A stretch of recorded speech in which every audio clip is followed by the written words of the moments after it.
In this self-nip, bobbly da baba dee ba doo doo.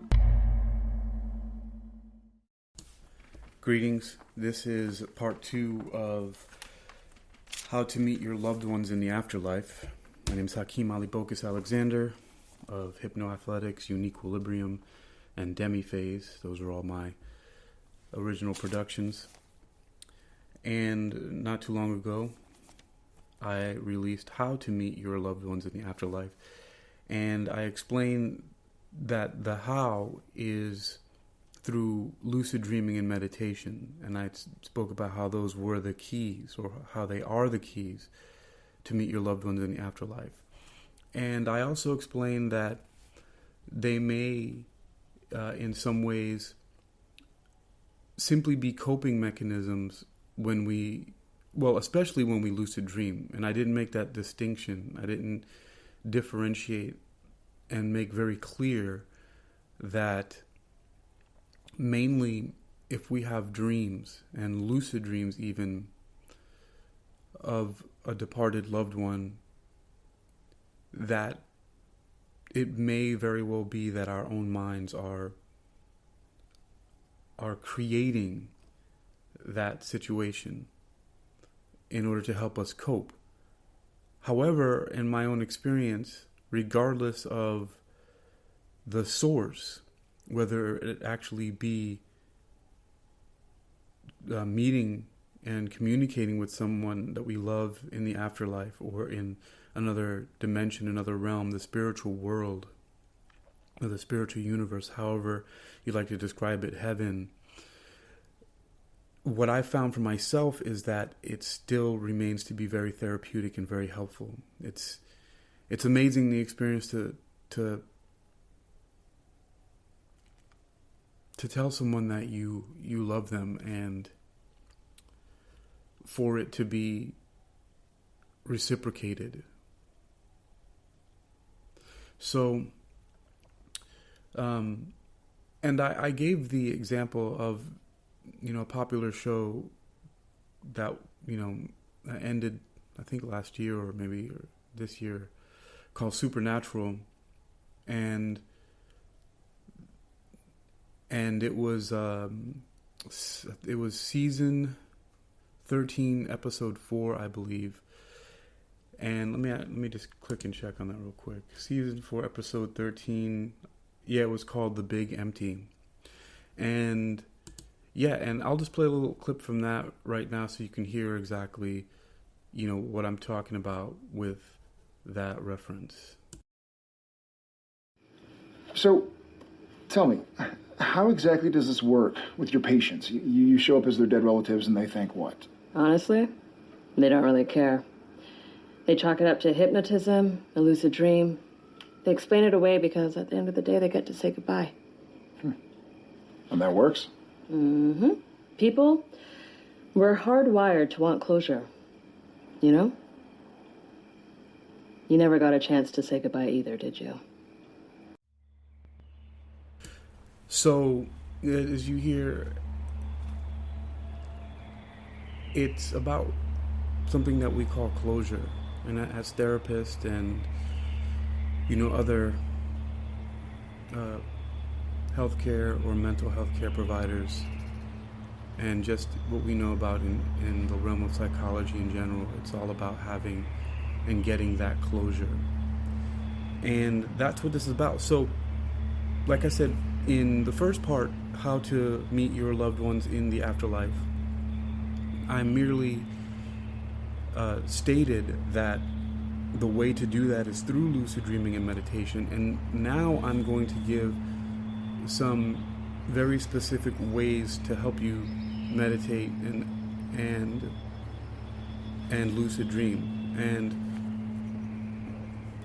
interestingly enough, the meditations are also what lead into you being able to have more consistent and more clear and even more hyper-lucid dreams, or what I would call, and some other people call, super lucid dreams, because lucid dreams, we can define them in a couple of ways. We can just say that they are lucid dreams. We can say lucid dreams or super lucid dreams. And lucid dreams are when you just become aware that you're dreaming and you know you're dreaming. And most of the time, a person will become aware that they're dreaming and they just enjoy the process and just sort of act like an observer, just observing what's going on. And by the way, in the background, maybe I need to turn it down a little bit. That what you're hearing is one of my recordings that I'm going to suggest to use for meditation, called Hana no Seishin, which means floor spirit or flower spirit in Japanese. And that's one of the recordings that I'll talk about that you'll be able to use. You can use binaural beats. You can use my brand of Demi-Phase, or you can find other ones from HemiSync. And there's so many of them online that you can use. You don't have to use mine, but I create my binaural beat frequency formulas specifically for the purposes of exploring the realm of souls and the afterlife, and for other reasons too, which you can find on some of my other podcasts. I have another podcast called UniquilibriuM, which is mostly dedicated to, well, right now it's just all about aliens. But anyway, so binaural beats can be used as a way to help you meditate, and also meditate specifically for the purposes of having lucid dreamings. So I'm going to get into exactly how you can use these different meditation techniques to lucid dream, with the purpose of both of them, both meditation and lucid dreaming, to be able to meet your loved ones in the afterlife.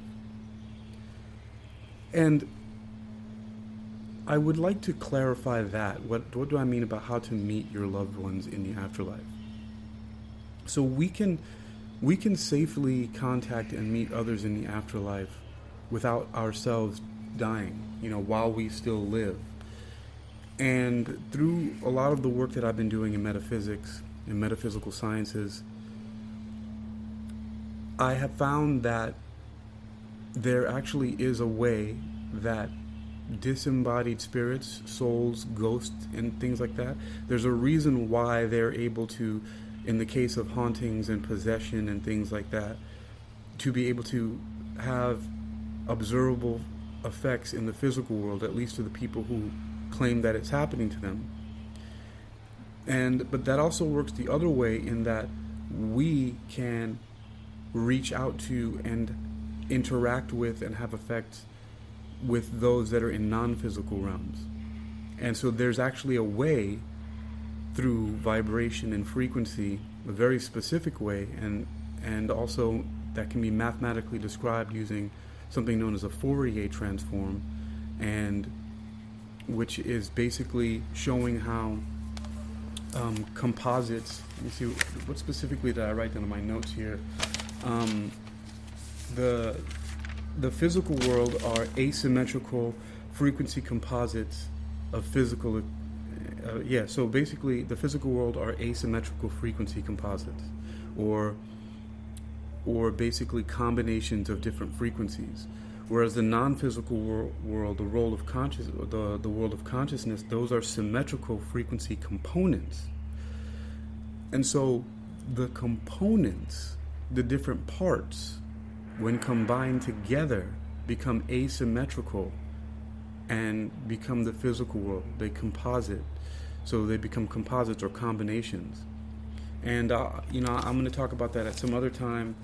But right now, what I'm specifically going to focus on are the ways to meditate and lucid dream in order to meet with your loved ones in the afterlife. Okay, so number one meditation that you can use, and this is a general meditation that you use throughout the day, and it can be used sort of like in the way where people tie a string around their finger or put a rubber band on their wrist, and every once in a while they'll snap the rubber band, or they'll see, whenever they see the string, it reminds them of something. And so what you're reminding yourself to do is basically just repeat and say a mantra, or just say a short meditation. And in this case, it's a question. This one works for me a lot because it's testing. It's a form of reality testing. It's testing your reality. And the question is, am I dreaming? Simply, am I dreaming? And then you can just ask yourself that question throughout the day. And what happens is after a while, and this is one of those types of meditations that may take a little bit longer in general to see results. But once it does take hold, it's very, very powerful. And so, am I dreaming? Am I dreaming? And if you choose to answer the question, it becomes even more effective. And you answer the question, and always, whether you think that you're awake or not, you always say, yes, I am dreaming. Because that's what creates lucidity or awareness of the dream state, is when you're having any experience throughout the day, you ask yourself, am I dreaming? And you just say, yes, I am dreaming. That might make you, laugh a little bit or smirk or smile as you look around while you're at work or, at the gym or whatever you're doing. But you ask yourself the question, am I dreaming? Yes, I am dreaming. And after a while, you continue to do this. This becomes an automatic question for you to ask yourself, so that it carries over, it passes through into your subconscious mind. And it happens because it's something that you do all the time. Then it shows up in your dream world. And this is part of the laws of hypnosis that I learned, and it's the law of repetition. So the more you repeat something, the more likely you're going to be able to implant it or embed it into your subconscious mind. And so it's a simple thing that you can do. So start practicing that. I also, some months ago, I don't remember exactly when, but I'm going to put a link to it in this podcast and also in the blog that I'm going to publish on. I wonder where should I, I'll find, there'll be a link in this podcast on Spreaker.com, and also probably on the YouTube video for this, where you will be able to find the video and a meditation that I created specifically for lucid dreaming. And it uses that suggestion in the form of the question, am I dreaming? Yes, I am dreaming. And so you can actually listen to that. I believe it's about 15 minutes long. You can listen to that. And if it's not available as a download right now, then I'm going to, when I'm done recording this, I'm going to make it available as a download so that you can use it as a companion to this understanding that you're having now about lucid dreaming. So that's the first one. Number one is using a meditation called, Am I Dreaming? And it's something that you do throughout the day, every single day. And eventually you'll see that it starts to pop up in your dream states. You'll start to be asking yourself that question. And what's interesting about this one and the people that I've taught it to is that they don't even know. There's been people who don't even know that, who have never before even had, who usually don't remember their dreams, let alone even having a lucid dream, who this question just pops up in their mind while they're sleeping. And all of a sudden, because their subconscious mind has asked that question, it makes them become lucid in their dream. And all of a sudden, they're just so surprised. And then they quickly, people have told me they quickly realized that they recall that they asked that question, and that's why they became lucid. And then they asked themselves the question again. So they first start out just not even knowing they're dreaming, and all of a sudden, it's like their eyes open. But in the dream world, they awaken in the dream world, and they're in awe, and they become really excited, and then they ask themselves the question again, am I dreaming? And they say, then they're able to answer it, yes, I am dreaming. And it's a very powerful stimulator of lucid dreams. So that's number one. Number two,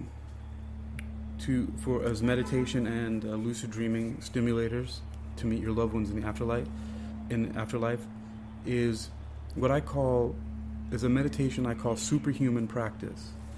And so SuperHuman practice meditation is simply doing just that, is imagining yourself doing one of the things that people find themselves able to do in dreams a lot, which is flying. But you simply close your eyes and you meditate, and you can also use the Demi-Phase audios that I have, and for 10, 20, 30 minutes, you imagine yourself on the ground or wherever you feel comfortable launching from, and slowly floating up or really quickly flying up into the air or even into outer space, and just flying around. You know, if you know what you're, you know, if you're, you know, you can use places that are familiar to you, like your neighborhood, if you've walked around the streets in different places, or like maybe you have an office that you go to, or wherever your job is, or the gym, or the supermarket. You can imagine yourself floating up and flying above these things. And even you can add different elements, like people being in awe, like, wow, she's flying in the supermarket, and they're watching you flying around, you know, and you imagine yourself doing something like that. And of course, there's so many other superhuman powers. Other ones that are very familiar to me in the dream world are psychokinesis or telekinesis, where I can move objects without physically touching them. I very often imagine myself moving things, like if there's something far away, I just stick my hand out and it comes into my hand, or I move things out of the way. And usually there are a lot of hand gestures that I do with that. And that also makes me think, I wonder what that is, if, you know, I'm going to talk about, another time I'll talk about telekinesis and psychokinesis and ways to develop that. This is not the time or place for that, but that's another way to have a superhuman practice meditation. So the first one is flying around familiar places. Familiarity is very broad in this sense, because there may have been a movie that you've seen, or a picture that you've seen, a photograph that you're familiar with, and you are familiar with that area from viewing it. And so it's also a different type of location in your mind, in your memory, to be able to use to fly around. So you can do that. But it also, I think that oftentimes it works better to start with familiar places that you know to fly, and then move on to unfamiliar, or places that you've viewed that maybe you've never been to, but only in like photographs or videos, which, by the way, they're actually really not that much different. So what I'm talking about really might not matter that much, because a lot of times your mind can't tell the difference between things that you imagine and things that actually are happening in your life. That's why we can become scared of things, why people develop phobias and different fears when they remember something that's not actually happening, but their body reacts as if it is. So, you know, keep that in mind. But there are so many different scenarios you can practice flying. And the same thing with telekinesis or psychokinesis. You can imagine yourself in your bedroom, and you just, you know, you'll be sitting around in your room or in your living room or some familiar place, and you close your eyes, and then you imagine certain objects coming to your hands or moving away from your hands, or you can imagine things turning off and on, like turning off and on the lights, or turning off and on the television. And so those are different things right there about the superhuman practice meditation. Those are just two examples. I'll give one more, and another one that I frequently use is forming objects, or manifesting things that were not previously there. So just by thinking about something, for a few examples, for some reason I like vehicles, but I have imagined motorcycles, helicopters, and various other things just appearing and forming, different outfits that I'm wearing, weapons, tools, all kinds of stuff. I've imagined food, people. So you can imagine manifesting or forming objects with your thoughts. So that's just number 3 of the superhuman practice meditation. And so now, why this is important for lucid dreaming is because it's also another kind of reality testing, because just like in asking yourself the question, am I dreaming, and answering yes, I am dreaming, when you start being able to do these things, you can recognize that you're dreaming. Now, there comes to be a certain point in time where if you actually start moving things in your so-called waking reality and having telekinesis or forming objects and things like that, where it might become confusing, but this is also another reason why to practice meditation, breathing meditations, and remaining calm and throughout. But that's, again, just like with the psychokinesis, telekinesis, it's another discussion. I'll put that on another podcast. And then, so the third thing to do is a little bit more passive sometimes, but you can make it passive and you can make it active. And this is using my Demi-Phase audios to meditate with and to help to stimulate lucid dreaming. And this practice simply consists of finding the audio that you want to use, and then putting on a pair of headphones and sitting or lying down in a relaxing position and just pressing play and listening to the duration of the meditation. And usually I make my audios about 33 minutes long for the meditations that I create.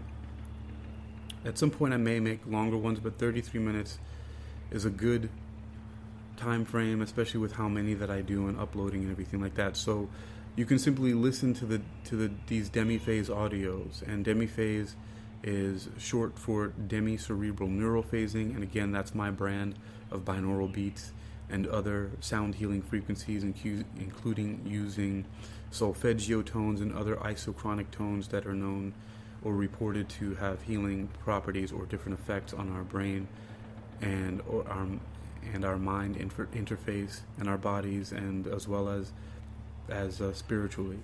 So that's the third one, using the Demi-Phase audios. And there's other things you can do with the Demi-Phase audios to make it a little bit more of an active meditation, which is to repeat things like, I am meditating to be able to lucid dream better, or this meditation is going to help me lucid dream. And maybe every once in a while throughout it you say that to yourself, or you can even say it out loud.